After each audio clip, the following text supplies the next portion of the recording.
Cab आ गइल बा, हम निकलता नहीं।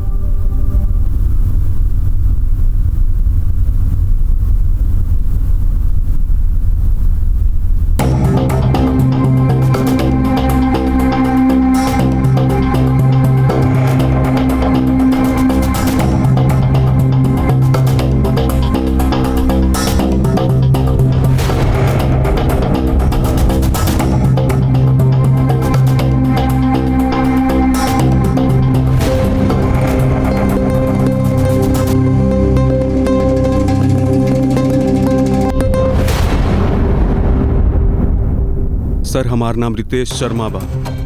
पिछला 3-4 महीना से अविनाश नाम के एक लड़का हमार बीवी राधिका के इंग्लिश के ट्यूशन देते रहे। हमारे एगो कलीग भी प्रीति, उहे ओकरा रिकमेंड कैले रहे। सर, आज जब हम ऑफिस में रही तो राधिका के फोन आयल हमरा पास।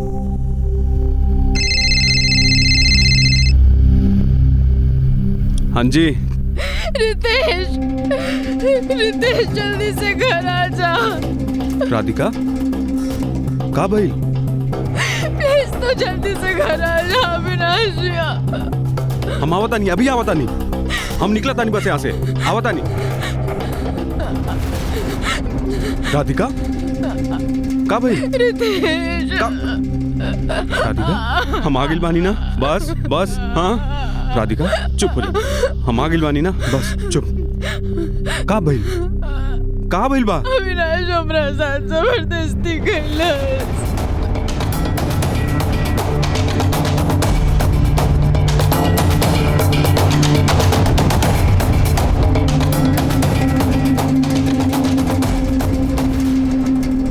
आपके कहे के मतलब आ कि अविनाश ही आपके पत्नी के रेप कइले बा, वीडियो बनौले बा और अब ओकरा वायरल करे के धमकी दे रहल बा? जी सर, ई देखिए।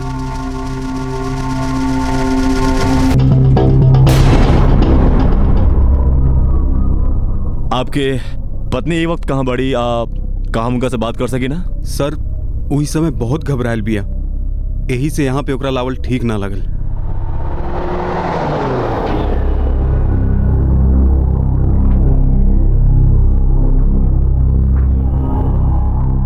हमरा बताई कि का भइल रहे, करीब कितना बजे के बात है ये? बतावा। सर, 10 बजे के बाद रहे। रोज की तरह अविनाश क्लासेस खातिर आइल। क्लास खत्म होके के बाद हम ओकरा खातिर चाय बनावे किचन में चल गई नी। 11:15 बजल होगी। सर, हम चाय बनावत रही और वो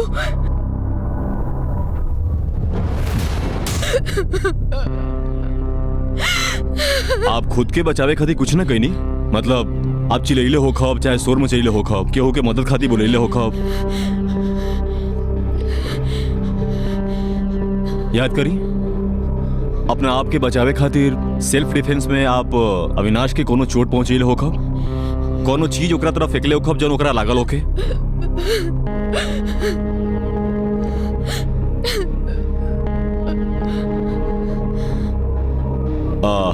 आप यह कपड़ा पहनले रही?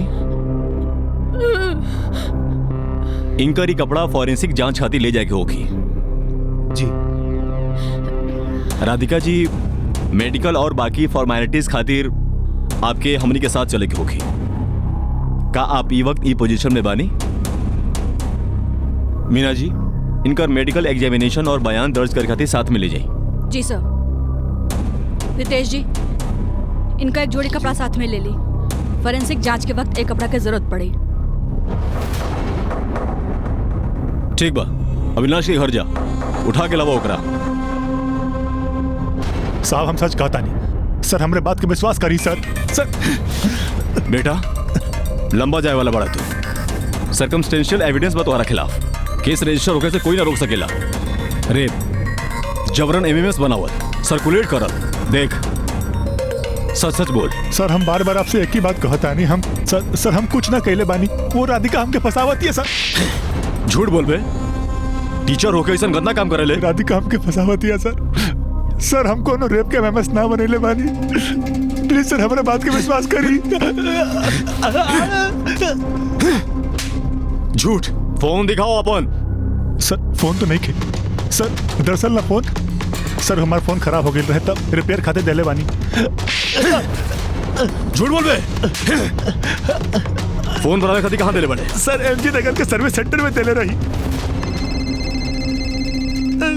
सर हम सच कहता नहीं। थोड़ा करा सर कहता नहीं। सर अविनाश सच कहता, ओकर फोन सर्विस सेंटर पर ही रहे, हम मंगवा ले बानी। एगो काम करा, ओकर फोन आईटी डिपार्टमेंट में भेज दो और डेटा रिकवर करे खातिर बोल दो। जी सर एक और बात, ओकर मंगेतर बाहर आयल बड़ी, आपसे मिलल चाहतड़ी। सर हमार नाम अमृता बा, हम अविनाश की होके वाली वाइफ है। अविनाश बेकसूर बा, वो कुछ नहीं के कहले, राधिका ओकरा फसेले बिया। सर आपके पता बा आप क्या कहता नहीं? एगो रेपिस्ट के बचावे की कोशिश करता नहीं आप। सारा सिचुएशंस और एविडेंस अविनाश के खिलाफ बा। जाइए आप, प्लीज जाइए आप और हमनी के अपन काम करे दी। प्लीज एक बार हमारी बात सुन ली। सर हम आपसे रिक्वेस्ट करता नहीं, प्लीज सर।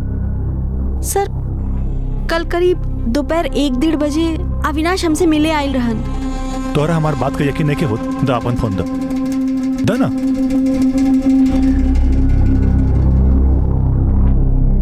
देखो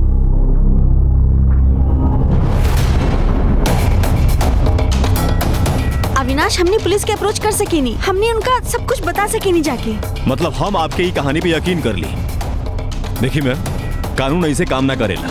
आपके पास ऐसा कोई एविडेंस बा जो आपके बात के सपोर्ट करे?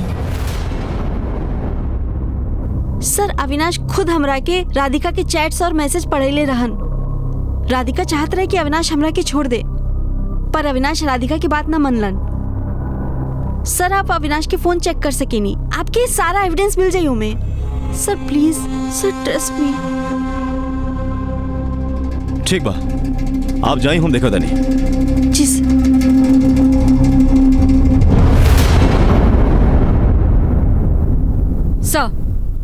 सर मेडिकल रिपोर्ट आ गई। चेहरा के अलावा बॉडी के कोनो पार्ट पे खरोच या चोट के निशान नहीं थे। चेहरा पे हल्का फुल्का खरोच बा। ऐसे कैसे हो सकेला? जबकि राधिका हमने के बतैले रही कि अविनाश रेप से पहले और रेप के दौरान काफी मारपीट कैले रही। मीना जी, ये केस इतना भी सीधा नहीं है जितना हमने के समझता नहीं। अगला महीना अविनाश के शादी होके वाला रहे और जो लड़की से शादी होके वाला रहे उहे लड़की अविनाश के बचावे के कोशिश कर रहा बड़ी। एगो लड़की अपन मंगेतर के जगह पे रेप के इल्जाम बा फोर्सली डिफेंड करता रही, जबकि ओकरा छोड़ के भी जा सकता रही, काहे कि सिर्फ अभी एंगेजमेंट भइल बा, शादी नहीं के भइल। पर अविनाश राधिका के पिछले 3 महीने से ट्यूशन देत रहन। आज से पहले तो ऐसा कबो ना भइल, फिर अचानक ऐसा काहे भइल? मीना जी एगो काम करी, अविनाश और राधिका के पिछला 2 महीना के कॉल डिटेल्स निकलवाई। हो सकेला एक्चुअल मामला सामने आ जाए। जी सर।